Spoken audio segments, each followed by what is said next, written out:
When my wife, Sarah, didn't come home that night, I tried to stay calm.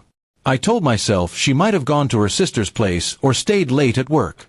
But as the hours passed and my calls went unanswered, worry began to turn into suspicion.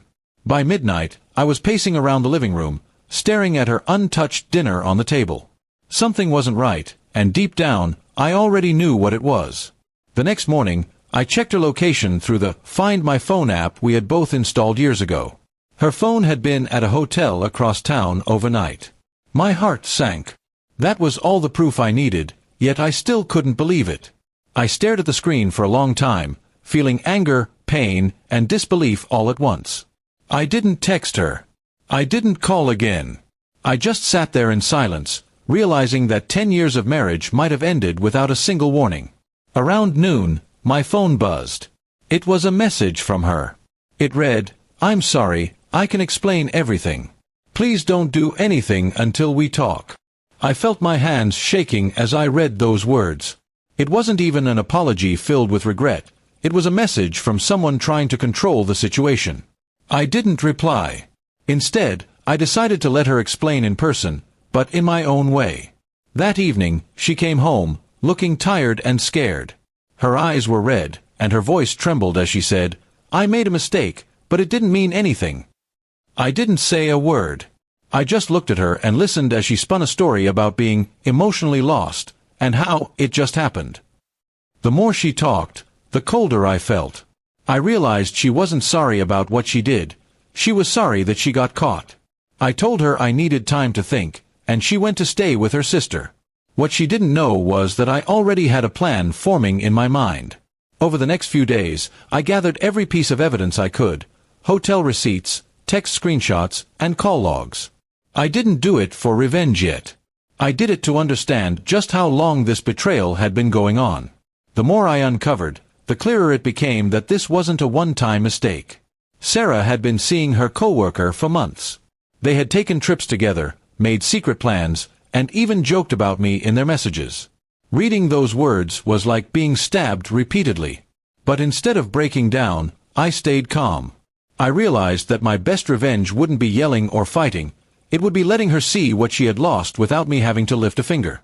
I quietly visited a lawyer and prepared divorce papers. I also transferred my savings to a separate account that she didn't know about. We had a joint house, but I arranged with my lawyer to buy out her share once the divorce was finalized. Everything was done legally, cleanly, and without her knowing a thing. When I finally told her about the divorce, she looked shocked. "You're not even going to fight for us?" she asked, tears streaming down her face.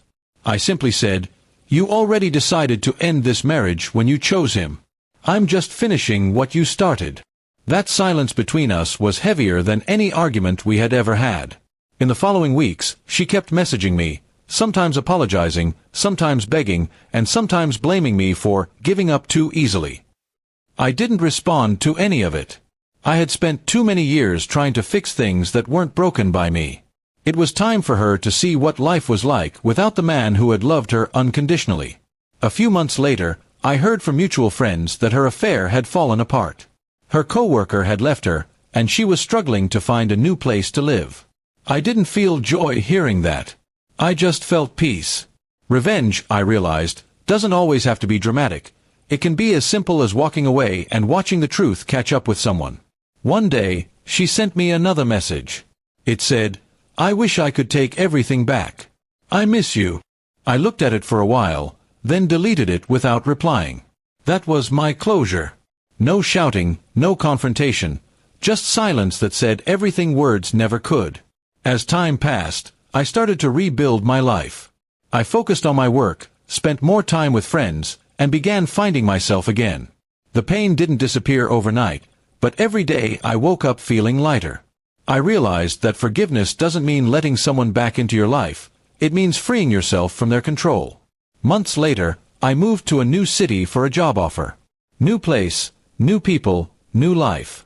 I didn't take any memories of Sarah with me except for the lessons she unknowingly taught me. Never let love blind you to the truth, and never let betrayal define who you are. And in the quiet of my new apartment one evening, as I looked out over the city lights, I felt a strange sense of gratitude, not for her, but for the strength I found through her betrayal. She had broken my heart, yes, but she had also set me free.